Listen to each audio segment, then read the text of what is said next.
Minha vida nessa cela é olhar pela janela e te esperar. Com essa poesia cantada do mestre Moacir Franco, que traduz a situação atual, a gente começa a nossa primeira EAD do dia 4 de maio de 2020, da Era Comum. Essa poesia traduz, eu aqui preso vendo o sol, sentindo a falta de vocês, olhando tudo pela janela. É isso que me traduz, não é? Mas espero um dia encontrá-los, ok? Enquanto isso, a gente vai continuar a matéria. Fizemos uns testes aí, não é? Na última semana de março. Vou continuar de lá. Você, por favor, acompanhe, escute, pesquise. Veja a hora que você puder. Pegue o seu caderno. Registre o que foi falado nessa aula de mais importante. As palavras-chave dessa matéria, não é? O tema, o dia, não é? Se a gente, nesse momento, nós precisamos da colaboração de todos. Mas aqui não medimos esforços a chegar até vocês, ok? Continuando a nossa matéria, a última coisa que a gente falou foi da arte grega, não? Que arte maravilhosa aquela. A arte que a gente fala que mais para frente chamaram de clássico. Os gregos foram clássicos, que era um padrão a ser seguido, não é? E logo depois, uma outra civilização também vai ser chamada de clássica. Os romanos. Os romanos dominam a Grécia e se encantam por aquilo. Muita gente se encantava pela cultura grega, né? E o grego escreveu sobre muitas pessoas. Lembrando que a nossa história, você gostando ou não, ela é eurocêntrica. Muito relato que a gente tem foram os gregos que escreveram. Certo? A gente já falou muito isso em sala de aula. Lembram lá? Não é? Então, a nossa próxima civilização, os romanos, muito aprende com os gregos, porém, nessas minhas aulas de arte romana, antes de começar a arte romana em si, e o que acontece dentro da República Romana, do Império Romano, do surgimento de novas religiões dentro do Império Romano, eu vou falar muito rápido sobre um povo que influenciou os romanos também, tá? Então, essa sociedade romana, ela tem heranças de muitos povos, tá? Latinos, sabinos, italiotas, gregos e etruscos, que é o que vai ser falado nessa aula, certo? Os etruscos, um povo desconhecido, um povo que não se sabe bem a origem dele, se são tribos que migraram da Lídia, do norte, você não sabe. Ou se são um povo que nasceu ali naquela região da Itália e ali foi se desenvolvendo. É um pessoal obscuro. Por que é obscuro? Porque exatamente os gregos não escreviam sobre os etruscos, não estavam interessados nos etruscos, e depois a civilização romana ao sul da Etrúria é a região desses povos, dominam, não é? As cidades-estados etruscas. Mas você fala, mas como assim então, se é uma civilização obscura, você vai falar dela, não é? Então é isso aí que a gente vai saber. Antes vamos ver a localização, né? Vamos lá. Então olha lá, essa aí é a Península Itálica, né? É Itália. Ali você vê apenas 3 civilizações, existiam várias, era uma coxa de retalhos ali, tá certo? Essa área em rosa é uma área de expansão etrusca. O povo etrusco vem da Etrúria, uma região entre o rio Tibre e o rio Arno, onde hoje é a Toscana. Tá? Ao sul, a Magna Grécia, os gregos, e ao norte da África, Cartago. os principais inimigos romanos, certo? Isso aí lá em história geral, você vai ver lá as guerras de Roma contra Cartago. Mas voltando aí.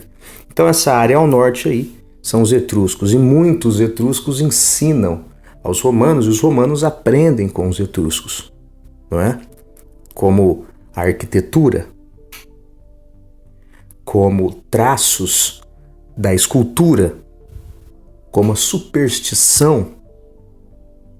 Os romanos xingavam muito os etruscos, esse povo aí é muito supersticioso. Mas depois o romano vira supersticioso e aprende também com isso.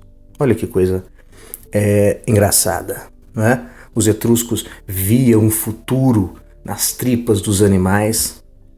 O romano achava aquilo, meu Deus, o que é isso? Mas depois ele faz a mesma coisa, não é?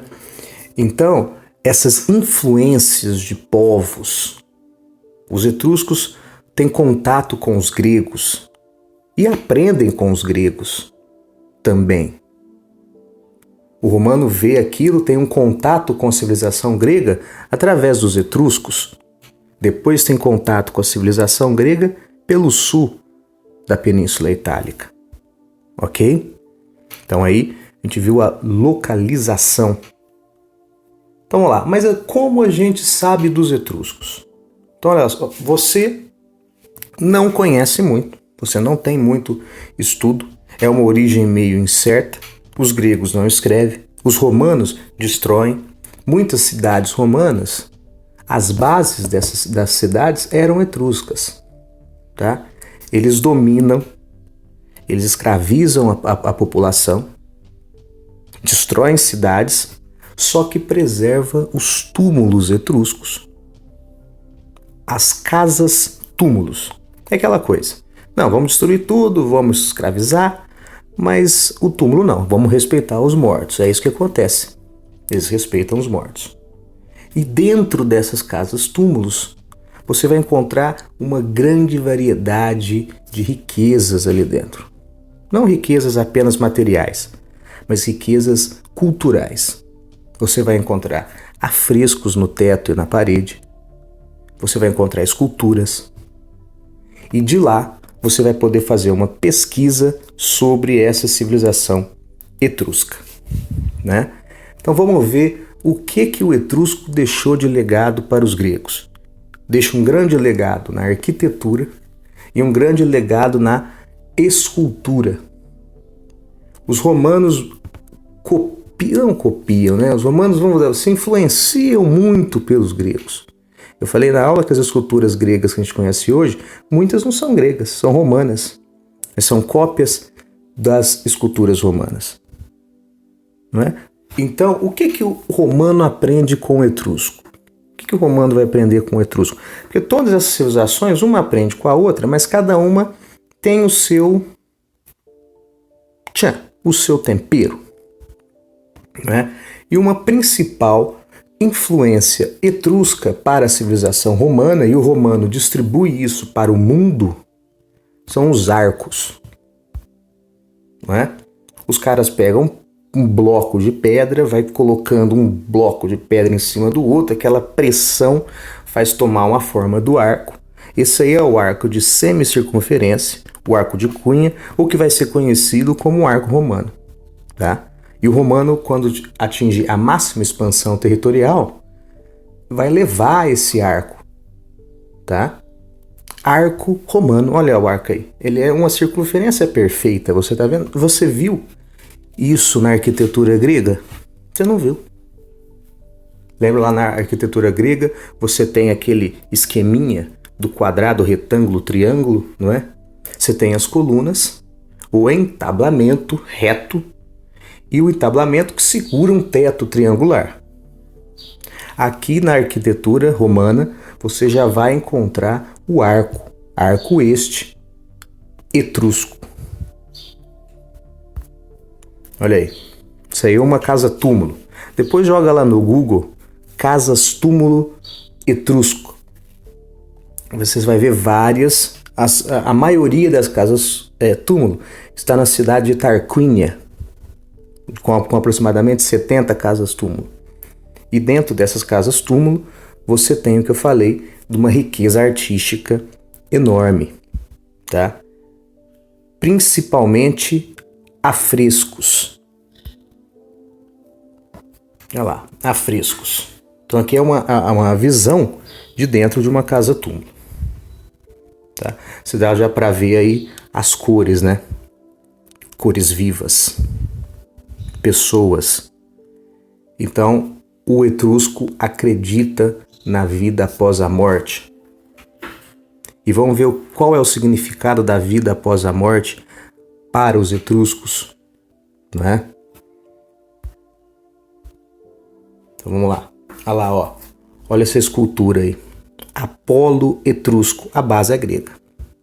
Então o etrusco teve contato com a civilização grega, mesmo a civilização grega não gostando dos etruscos. Mas eles gostavam dos gregos. Essa escultura etrusca lembra aquelas esculturas arcaicas do grego, do primeiro período. Lembram daquilo? Aqui você vê uma escultura em terracota, não é? Aquela argila. Você vê um Apolo, então, eles incorporaram os deuses gregos no panteão de deuses etruscos. Lembrando que a maioria dessas civilizações eram politeístas. Aqui você vê um sorriso ali, ó, tímido, acentuado ali do deus, traços delicados, o pano, a vestimenta caindo sobre o corpo do deus Apolo, grudado.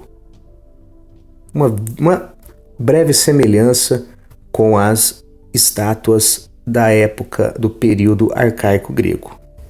Ok? Aqui é um afresco, ó. Um afresco é o que? Os caras em uma argamassa, um gesso ainda molhado, pintam e aquela tinta se mistura com o gesso e seca. Aquilo isso aí chama afresco, tá? E esse afresco aí é de uma casa-túmulo que eles batizaram de Casa das Leoas. Casa das Leoas. Você vê um ser humano mais claro e um ser humano mais escuro. Olha só. Qual civilização a gente falou disso? Alguém lembra aí? Você pinta os homens de escuro e as mulheres mais claras. Egípcia. Então, os etruscos tomaram conhecimento da civilização egípcia através dos gregos. Né? Então, você vê duas pessoas em movimento. Não é? Você vê cerâmicas ali, você vê enocóis. Então, há uma suspeita que os enocóis geralmente guardavam vinho e tal, mas azeite. Mas se eles estavam dançando, há uma suspeita maior que seja um vinho. Então você vê os dois dançando, se divertindo, né? E a lei ali da frontalidade, lembra do ângulo de maior visibilidade? Egípcia também. A cara tá de perfil, o tronco de frente, né? Então, nesse afresco que a gente viu, ele segue o cânone egípcio. Cânone, regras da arte egípcia, no caso as cores. Só que vai ter uma diferença. O egípcio não tinha movimento. Quando tinha movimento, era bem pouco. Era um movimento que não altera o corpo inteiro. Aqui você vai ver uma pintura com maior movimento. Essa é a sacada do etrusco. O etrusco vai representar muito movimento. Com os caras seminus. Então, se você acha isso dentro de um túmulo, essas pinturas com gente dançando, alcoolizadas, seminuas, se divertindo, o que você tira disso? É que a vida após a morte para o etrusco era a continuação da vida aqui na Terra. É a continuação do divertimento da vida na Terra. Você não tem uma visão infernal da morte. A vida após a morte nada mais é que a continuação dos prazeres certo? Eles dançam, eles festejam, eles tocam, eles cantam. É isso que significa a vida após a morte para o etrusco. Olha lá, olha essas duas pessoas aí. Eles devem estar num bosque, né? Você vê animais, ó, né? Olha nesse fresco o movimento, a leveza dos movimentos. Repara nas mãos, nos pés, a delicadeza dos pés. Repara no da direita, a delicadeza dos pés, da dança. Que graça, que leveza, que expressão, que angulosidade. Olha os dedos, olha o cotovelo, as pernas arqueadas, não é? Leveza, alegria, felicidade. Ok? Esse aí, ela é chamado de o flautista na tumba de Triclínio. Triclínio, então, era o nobre que foi enterrado na casa-túmulo. Olha o flautista, tocando num bosque, se divertindo. Olha os passarinhos, parece coisa da Disney, não é? O cara lá, seminu, dançando, os passarinhos. Ai, que felicidade, não é? Olha só, a felicidade. Ele seminu. Aqui você vai ter uma particularidade. Repara aí, alguém viu? Lembrando do ângulo de maior visibilidade, a cabeça está de perfil. Aqui, porém, o tronco já não está mais. Não é? O tronco já não está mais. Aqui é a vista, né, da tumba de Triclínio. Olha lá o flautista lá do lado esquerdo. Os bailarinos, não é? Ok? Só para você, cores vivas. A continuação dos prazeres, certo? Aqui, ó, eles em um banquete. Você tem uma coisa um pouco diferente na civilização etrusca em relação aos gregos e os romanos. Nessas festividades, os banquetes, os gregos chamavam de simpósios, né? Nessas festividades, mulher não entrava. Mulher era proibida, não é? Eram festas para homens, e lá eles discutiam filosofia, discutiam política, bebiam, enfim, não vou continuar o que eles faziam, mas era uma festa, eram comemorações, eram proibidas para mulheres, né? A mulher em Roma, ela não tinha nem nome. A maioria delas, o nome era dado a partir do nome masculino. Não é? Aqui não, aqui você vai ter participação maior da mulher, uma participação feminina maior, não é? Em relação às outras civilizações. Tá? Como você prova isso? Porque você vê afrescos que tem mulher e você vê esculturas que a mulher é representada também. Tá certo? Uma prova maior disso é o sarcófago dos esposos. Isso aí é o seguinte, ó, olha.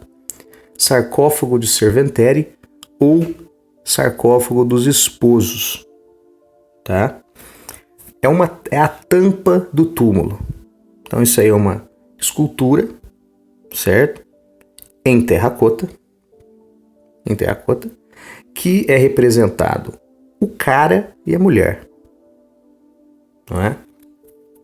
Ela é uma peça, óbvio, restaurada, né? Dá para você ver ali alguns danos na peça. Só que você vê a mulher nesses festejos. É daí que a gente tira que na sociedade etrusca a mulher tinha uma participação maior. E segue aquilo. É uma escultura delicada, não é? O sorriso, as mãos, não é? O movimento, ali a mão, os dedos, certo? Vamos ver eles em detalhes aí, ó. Aqui atrás o cabelo, não é? A vestimenta colada. Mas o mais importante disso é essa maior participação feminina em relação às outras civilizações estavam rolando por lá, né? Olha aí, você já viu essa loba aí, né? Certeza que você já viu essa loba. Certeza. Essa loba aí é o símbolo de Roma. A loba amamentando Rômulo e Remo. Porque é o seguinte, os bebês que estão sendo amamentados pela loba foram colocados no Renascimento, lá no século XV. A loba em si é uma escultura etrusca feita em bronze, tá? Repara na loba aí, eu vou te fazer uma pergunta. A loba, ela está esculpida, idealizada? Você vê aí na loba uma idealização? Sim ou não? É exatamente essa resposta que é a principal herança do etrusco para o romano. Olha lá, a loba vista de outro ângulo. A loba não é esculpida idealizada. A loba vai ter traços realistas, sem idealização. Você vai ver a anatomia da loba, os pelos, as costelas, aonde ela está amamentando os meninos. Aquele aspecto selvagem, de proteção. A loba, ao mesmo tempo que amamenta os filhos, ela protege, ela se defende, ela tem a defesa e ela é cuidadora. É a realidade animal, ela é um retrato e não uma idealização. Os gregos idealizavam, certo? Os romanos vai ser diferente. É essa sacada romana. O romano inspira muito do grego, mas por causa dessa troca cultural, o romano nas suas esculturas não vai idealizar. Ele vai pegar essa característica, essa herança, que é o realismo, e vai aplicar isso nas suas esculturas. Ok? Então, para encerrar, você tem aí os etruscos, essa civilização pouco se sabe, só que lançou muito das bases da civilização romana em questão de arquitetura, os arcos, em questão de escultura na arte, esses traços retratistas, não é? O símbolo romano é uma escultura etrusca, ok? A loba de Capitolina, os morros, né, lá de Roma, o símbolo romano é uma herança etrusca. Na próxima videoaula a gente dá uma introdução à civilização romana, vamos falar um pouquinho aí, né, para não misturar com a história geral.